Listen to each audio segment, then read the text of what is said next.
করে দেই। এরপর পরি জাদু করে সেই পচা বেগুনগুলো থেকে একটা সোনার জাদুর বেগুন গাছ করে দেয়। জিয়া, তুমি আর তোমার মা অনেক ভালো। মা, তুমি কি রান্না করছো? আমার যে খুব ক্ষুধা পেয়েছে, তুমি তাড়াতাড়ি রান্না করো মা, আমি খাবো।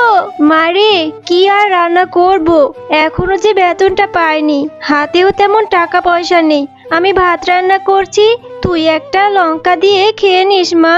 মা, প্রতিদিন আমার কাঁচা মরিচ দিয়ে শুধু শুধু ভাত একদম খেতে ভালো লাগে না, আমি খাবো না এ ভাত। মা, আমার বেগুন ভাজা দিয়ে ভাত খেতে খুব ইচ্ছে করে। আমার বন্ধু তুলি, ও প্রতিদিন বেগুন ভাজা দিয়ে ভাত খায়। বেগুন ভাজা দিয়ে ভাত খেতে নাকি অনেক মজা। মা, আমাকেও বেগুন ভাজা দাও। মারে, তুলিতে যে বেগুন গাছের বাগান রয়েছে, আমাদের কি আর তাই রয়েছে যে প্রতিদিন তোকে বেগুন দিয়ে ভাত দিব? মারে, তুই চিন্তা করিস না, আমি বেতন পেলে তোকে বেগুন ভাজা দিয়ে ভাত খাওয়াবো। এখনকার মতো তুই একটু খেয়ে নে মা। খাবো না আমি। তুমি সব সময় এমন বলো, সব সময় শুধু বলো এখন হাতে টাকা নেই, বেতন পেলে কিনে দিব, কিন্তু বেতন পাওয়ার পর আর দাও না। আমি আর বাড়িতেই থাকবো না, চলে যাচ্ছি আমি বাড়ি থেকে। আমি এই বাড়িতে থাকবো না, আর তোমাকে আমার কিছু কিনেও দিতে হবে না। মারে, যাস না, এক্ষুনি বললি তো তোর খুব ক্ষুধা পেয়েছে। যাস না রে মা, খেয়ে যা। কিরে জিয়া, তুই এখানে বসে আছিস কেন? আমি তোকে মাঠেও খুঁজে পেলাম না। চল চল, আমরা খেলা করি। আচ্ছা ঠিক আছে রে টিনা, চল আমরা খেলা করি। টিনা, আমি আর খেলতে পারছি না রে, আমার না খুব ক্ষুধা পেয়েছে। আমি তো বাড়ি থেকে না খেয়েই চলে আসছি, এখন আমি বাড়ি চলে যাই রে, আমি আর খেলতে পারছি না। কেন রে জিয়া, তুই বাড়ি থেকে খেয়ে আসিসনি? তোর ক্ষুধা পেয়েছে? হ্যাঁ রে তুলি, আমি বাড়ি থেকে খেয়ে আসিনি, আমি তো মার সাথে রাগ করে চলে এসেছি। আমার মাকে বলেছিলাম বেগুন ভেজে দিতে, কিন্তু মা আমাকে দেয়নি, তাই আমি বাড়ি থেকে রাগ করেই চলে এসেছি। আমার না খুব বেগুন ভাজা দিয়ে ভাত খেতে ইচ্ছে করে। তাই নাকি রে জিয়া, তোর বেগুন ভাজা দিয়ে ভাত খেতে ইচ্ছে করে? আর এদিকে আমি তো প্রতিদিন বেগুন দিয়ে ভাত খাই, কিন্তু আমার বেগুন ভাজা দিয়ে ভাত খেতে ভালোই লাগে না। জিয়া চল চল, আমার মা না আজকে আমাদের বেগুন খেতে বেগুনগুলো তুলছে, চল ওইখানে গিয়ে আমার মার কাছ থেকে বেগুন নিয়ে তোকে আমি দিব, এরপর তুই বেগুন ভাজা দিয়ে ভাত খেতে পারবি। সত্যি বলছিস রে তুলি, তুই আমাকে বেগুন দিবি? আচ্ছা ঠিক আছে, চল রে, আমি তাহলে বেগুন ভাজা দিয়ে ভাত খেতে পারবো।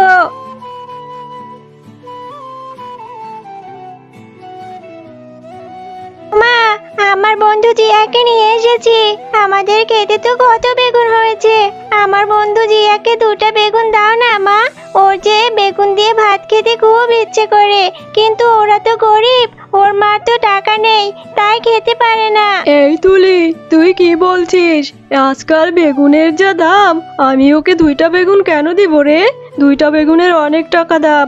ওই বেগুন দুইটা যদি আমি বাজারে বিক্রি করি, তাহলে তো আমার কিছু টাকা আসবে। আমি শুধু শুধু এই গরিবের বাচ্চাটাকে বেগুন কেন দিব? মা, তুমি এভাবে কেন বলছো? আমার বন্ধুরা তো গরিব, কিন্তু ওদেরও তো খেতে ইচ্ছে করে মা। আমি যখন জিয়াদের বাড়িতে যাই, ওর মা তো আমাকে এটা ওটা খেতে দেয়, তুমি দাও না মা ওকে। তুমি যদি আমার বন্ধুকে এখন বেগুন না দাও, তাহলে কিন্তু আমি পরে আর কখনো বেগুন ভাজা দিয়ে ভাত খাবো না মা। আমার এই মেয়েটাকে নিয়ে আর পারি না, কোথা থেকে এইসব ছোট লোক বন্ধু বান্ধব জুটিয়েছে। এই জিয়া শোন, ওইখানে ওই পচা দুটো বেগুন আছে, ওইখান থেকে কিছু ভালো অংশ পেলে খাস। যা, ওই দুইটা বেগুন বাড়িতে নিয়ে যা, তোদের মতো গরিবদের এত ভালো বেগুন খেতে হবে কেন? সত্যি বলছো কাকিমা? আমি এই বেগুন দুটো নিয়ে যাব, গিয়ে কি মজা, আমিও বেগুন ভাজা দিয়ে ভাত খেতে পারবো। আচ্ছা ঠিক আছে কাকিমা, তোমাকে অনেক অনেক ধন্যবাদ, আমি এই বেগুন দুটো নিয়ে এক্ষুনি বাড়িতে চলে যাচ্ছি। এরপর জিয়া সেই পচা বেগুন দুইটা নিয়ে বাড়িতে চলে যায়। কি রে জিয়া, তুই কোথায় গিয়েছিলি?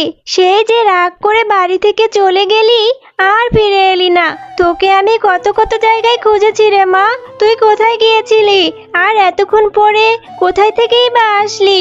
মা দেখো, আমি তুলিদের বাড়ি থেকে এই বেগুন দুইটা নিয়ে এসেছি, একটু পচা, কিন্তু তুমি আমাকে খুঁজে খুঁজে ভালো অংশটুকু ভেজে দাও। আমি এখন এই বেগুন ভাজা দিয়ে ভাত খাবো। জিয়া, তোর কি মাথা খারাপ হয়েছে নাকি? এই বেগুনগুলো থেকে তো কোনো ভালো অংশই বের হবে না। এই বেগুনগুলো তো একবারে পচে গেছে। কি কি দুর্গন্ধ বের হচ্ছে, এগুলো তো খাওয়া যাবে না রে মা। এই পচা বেগুনগুলো খেলে তুই তো অসুস্থ হয়ে যাবি, এরপর ডক্টর এসে তোকে সুচ ফোটাবে। আচ্ছা ঠিক আছে মা, তাহলে এই বেগুনগুলো আমি খাবো না। আমার আবার ডাক্তারের সুচে অনেক ভয় করে। আমি এই বেগুনগুলো ফেলে দিচ্ছি মা। এরপর জিয়া সেই বেগুনগুলো তাদের পুকুরেই ফেলে দেয়। মারে, তুই এখনো মন খারাপ করে বসে আছিস? তুই চিন্তা করিস না, কাল যেভাবেই হোক আমি তোকে বেগুন কিনে এনে ভেজে দিব। এরপর তুই বেগুন ভাজা দিয়ে ভাত খাস রে মা। এখন আর মন খারাপ করিস না, চল ঘুমিয়ে পড়। আচ্ছা ঠিক আছে মা, আমাকে বেগুন ভাজা দিয়ে ভাত খাওয়াতে হবে না। আমি আর কখনো বেগুন ভাজা দিয়ে ভাত খেতে চাইবো না। তুমিও আর কষ্ট পেও না মা। রাতের বেলা সেই পুকুর পাড়ে একটা পরী চলে আসে। আহারে, এই ছোট্ট মেয়েটা আর তার মেয়ে কত অসহায়। মেয়েটা একটু বেগুন ভাজা দিয়ে ভাতও খেতে পারছে না। আমি বরং ওদের সাহায্য করি। আমি আমার মায়া শক্তি দিয়ে এই পুকুরে সোনার জাদুর বেগুন গাছ করে দেই। এরপর পরী জাদু করে সেই পচা বেগুনগুলো থেকে একটা সোনার জাদুর বেগুন গাছ করে দেয়।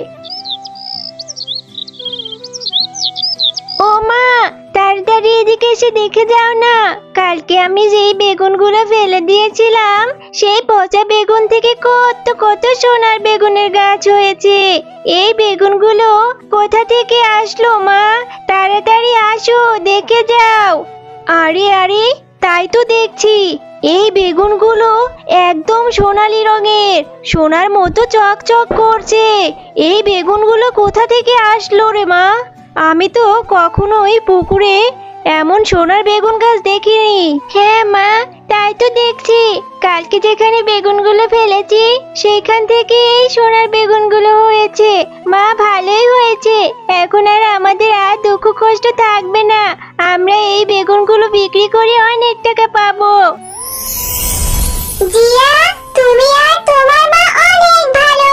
তাই তো একটি জাদু পরী এইখানে এই সোনার বেগুনগুলো করে দিয়েছে।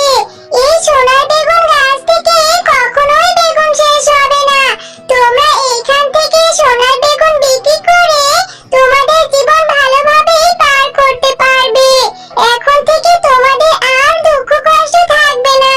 আর শোনো, এখন থেকে তোমরা তোমাদের বনের অসহায় পশুদের সাহায্য করবে। তোমরা কখনোই কোনো অহংকার করবে না, তাহলে এই গাছের বেগুন আর কখনোই শেষ হবে না। তুমি সত্যি বলছো সোনার বেগুন গাছ? তাহলে তো খুব ভালো হলো। এখন থেকে আমরা এই গাছের বেগুন বিক্রি করে আমাদের জীবন ভালোভাবেই পার করতে পারবো। আর আমাদের বনে যারা অসহায় পশু রয়েছে তাদেরও আমি সাহায্য করব। মা, দেখো আমাদের সোনার বেগুন কি সুন্দর কথা বলছে। এখন থেকে তোমার আর কষ্ট করতে হবে না। তুমি আর কষ্ট করে অন্য পশুদের বাড়িতে কাজ করতে হবে না। এখন আমাদের আর কোনো অভাব থাকবে না মা। হ্যাঁ রে মা, তুই ঠিকই বলেছিস। এখন আমাদের আর দুঃখ কষ্ট থাকবে না। আমরা এখন সুখে শান্তিতে জীবন পার করতে পারবো। এতদিনে আল্লাহ তাআলা আমাদের উপর রহম করেছে রে মা। এরপর জিয়ার মা সেখান থেকে সোনার বেগুন নিয়ে বাজারে বিক্রি করে এবং তারা বনের মধ্যে অনেক বড় একটি বাড়ি করে ফেলে এবং যারা তাদের বনে অসহায় ছিল তাদেরকে তারা সাহায্য করে। এভাবে তারা সবাই সুখে শান্তিতে সেই বনে বাস করতে থাকে। তাদের আর কোনো দুঃখ থাকে না। তো বন্ধুরা, আজকের গল্পটি তোমাদের কাছে কেমন লাগলো? যদি ভালো লেগে থাকে আমাদের চ্যানেলটি সাবস্ক্রাইব করতে ভুলো না যেন। আর যদি এমন নিত্য নতুন ভিডিও দেখতে চাও তাহলে এক্ষুনি বেল আইকনটি অন করে দাও।